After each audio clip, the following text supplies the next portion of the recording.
Nama lengkapnya Yohanes Mas Paitela, dikenal sebagai Bapak Koki. Sudah berusia senja, tetapi fisiknya masih kuat untuk orang seusianya.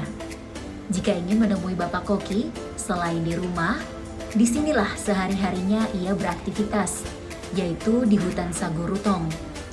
Ya, beliau adalah seorang penjaga hutan sagu negeri Rutong, yang kini telah menjadi lokasi ekowisata.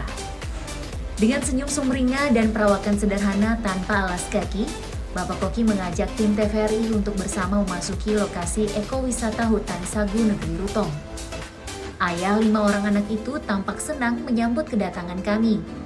Ia bersama rekannya Bapak Da, kemudian mengajak kami mengambil batang sagu yang tak jauh dari lokasi.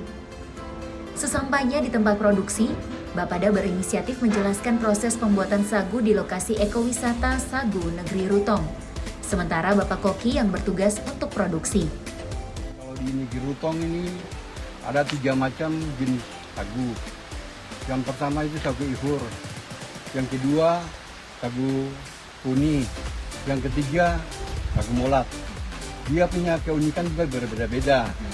Itu setelah diparut secara semi modern, itu dia langsung mengambil dia punya elah, langsung ke tempat remas. Itu langsung air yang mengalir itu tanpa air, berarti itu pati daripada hasil sagu itu tidak bisa turun dan bisa jadi sagu manta.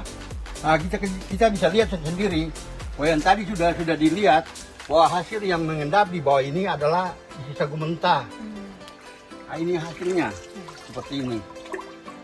Dan mutu daripada sagu yang tadi Bapak Anes kerjakan itu adalah ciri-ciri sagu kuni. Dia punya isinya putih, jernih, seperti itu dia ciri-cirinya. Negeri Rutong adalah daerah penghasil sagu terbesar di Ambon, Maluku. Populasi hutan sagu di kota Ambon sendiri bisa dibilang hampir punah. Bersyukur pemerintah negeri Rutong dapat menjaga dan mengelola aset berharga ini melalui Bapak Koki dan Bapak Da yang adalah penjaga hutan sagu. Dengan ketulusan hati, mereka giat dan telaten menjaga dan merawat hutan sagu. Mereka juga bersemangat memberi informasi terkait nilai lokal sagu, pembudidayaan, hingga pengolahan bagi siapa saja yang berkunjung ke sini. Kelak sejarah akan mencatat sosok mereka sebagai pahlawan sagu. Semoga suatu saat kelak, jika mereka telah tiada, ada penerus penjaga pohon sagu yang setulus dan sesigap mereka. Monika Sipala, Andre Uktosea melaporkan.